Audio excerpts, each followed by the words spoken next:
What's going on, everybody? It's the Bull Show, aka Aidan, and welcome back to another video. Ladies and gentlemen, today we continue the NBA draft prospects that the Chicago Bulls have been looking at over the past week or so, and today we're talking about Jabari Walker, ladies and gentlemen. A very intriguing player, someone that I think definitely suits a couple of the needs that the Chicago Bulls may have from the offensive and defensive side of the ball. He is a very interesting player, played a couple of years in college, and we're just going to be talking about whether or not he'd be a suitable 18th overall pick, or if we potentially go for a second round pick or something like that, he could be a viable option. But before we get started, please like and subscribe to the Bull Show, turn notifications on, and let me know in the comments below your thoughts about the Chicago Bulls' potential to maybe select Jabari Walker, or in some way, shape or form bring him to this Chicago Bulls team. Now, I've got to say, looking at some of the highlights, looking at his positives and his negatives, looking at what other people have to say, in my opinion, he reminds me of a Robert Covington type player,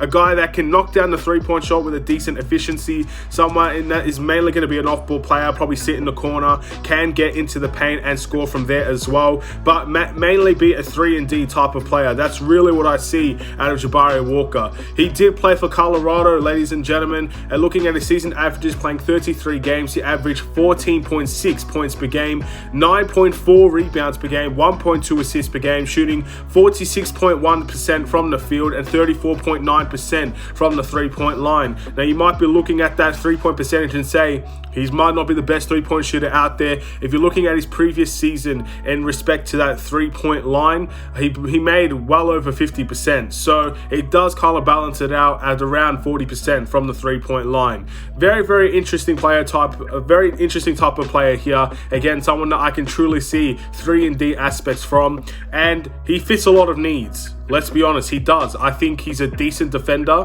I think he's obviously going to be a guy with his athleticism and size and his build. He's already NBA ready in terms of build wise. He's a very interesting player in that retrospect. He's 6'8". He's a forward. I could potentially see this type of guy playing at the center position also if we're looking for a small ball center, because at the end of the day, we do have a small ball lineup, we honestly do, and we can go bigger, we can go smaller, and I hope we add more size so we can have more variety in that way. For an example, if we verse like the two teams in the finals right now, the Warriors and the Celtics, both of them have small ball centers in their lineup. I'm not saying this guy will be the absolute definitive decision in terms of a small ball center that we could possibly pursue, but with 9.4 rebounds at the college level, with the ability to score the way that he can from the three-point line, I can very much see in certain type of games, in certain type of situations, we could use a guy like this as a small ball center.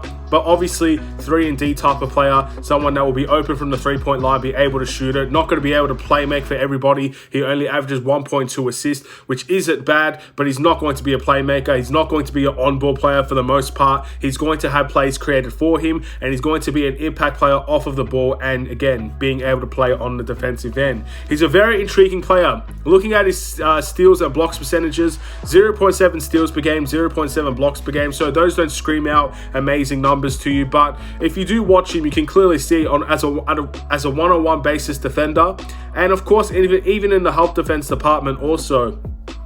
Very, very, very interesting player. And he does have a little bit more to his game than just the three-point line as well. I don't want to just limit him to the three-point line, because you can see he does have a slight post presence. If there are guys that are smaller than him there, he's able to take it into the post and be able to make shots over some people. He also has a nice paint presence. Sometimes he's in the right places at the right time to get those passes into the paint and be able to dunk. He's a potential alley-oop threat as well. I'm not just saying he's just a 3-and-D player. He should sit in the corner the whole game and wait for the ball to get to him. That's not what I'm saying as well. But it's nice to know that we do have the ability to use him as a three-point shooter if need be, but he can also do other things in terms of the off-ball movement. So he does fit a lot of needs. So I guess that question is now, ladies and gentlemen, with the 18th overall pick, do we pick this type of player that does fit a lot of the needs that we obviously have? We need size. I think a 6'8" forward definitely adds a little bit of size into the mix. We need defense, and I think this guy can bring defense. We need three-point shooting, and I think this guy is a very good three-point shooter. We need help defenders. I think he can be a very decent help defender, and he's a good off-ball player, which I think we obviously need more of those on this team as well.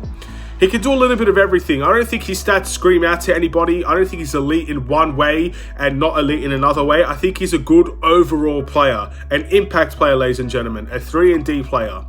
But if we're looking at the 18th overall pick, if we're looking at a player that at the end of the day is the best available, this guy I believe is good at everything, but he's not excelling at everything. So I wouldn't necessarily say he'd be the best available player, but he's definitely the type of player where, look, if you want to make an impact now, I wouldn't mind picking Jabari Walker with the 18th overall pick. He's projected to go around the 40th overall pick, I believe, from the mock draft that I saw, which again is very, very late, ladies and gentlemen. It's the second round. So that does bring the question, as I've asked in the last video, and I will ask again. The Chicago Bulls are looking at a lot of players that are projected to go in the second round, projected to go maybe into the late first round. So we got to ask the question. I really feel like a lot of the people that we're looking at just means that either A, we're trying to sign someone on a two-way contract if they go undrafted, add them into the Summer League team, or we're going for a second round pick, in my opinion. That's really what I feel is going to end up being the case. But at the end of the day, I really think this is the type of player that could be a sleeper pick for the Chicago Bulls, but I don't think he's the 18th overall pick for us, in all honesty. I feel like a lot of the guys that we're looking at are mainly going in the second round, so we are looking at a lot of second round players, I guess trying to find a hidden gem, because we know there will be some in the second round, and I feel like Jabari Walker could be one of those guys. You got to understand he can do a little bit of everything, and I really feel like that's very important for us. But at the same time, he's not the best available, so I'm not sure if we're looking at him at the first round. But if we are trying to get a second round pick, again, I think that becomes a little bit more likely. So let me know in the comments below what you guys think. Just a quick update video in retrospect to Jabari Walker. Maybe I keep this a little bit shorter, but at the end of the day, I don't really see too many weaknesses in his game. I honestly don't. I feel like he's a good shooter. I feel like he's good in terms of paint presence and cutting to the basket. He's good at that. He's decent in terms of steals and blocks. He's not the best playmaker. Maybe that's the biggest negative you can take out of his game. It's just a very good player.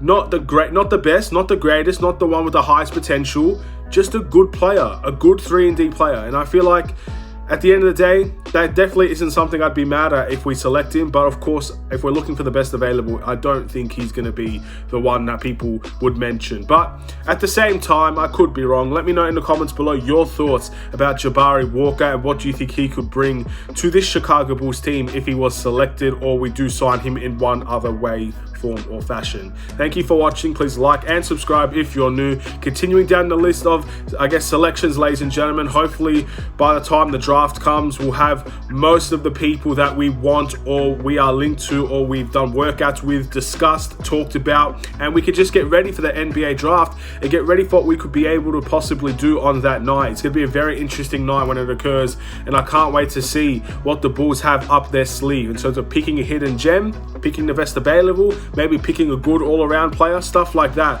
It's very, very intriguing in my opinion. So have a wonderful and safe day. I'll see you in another Chicago Bulls video. Stay safe, stay healthy, stay tuned for more.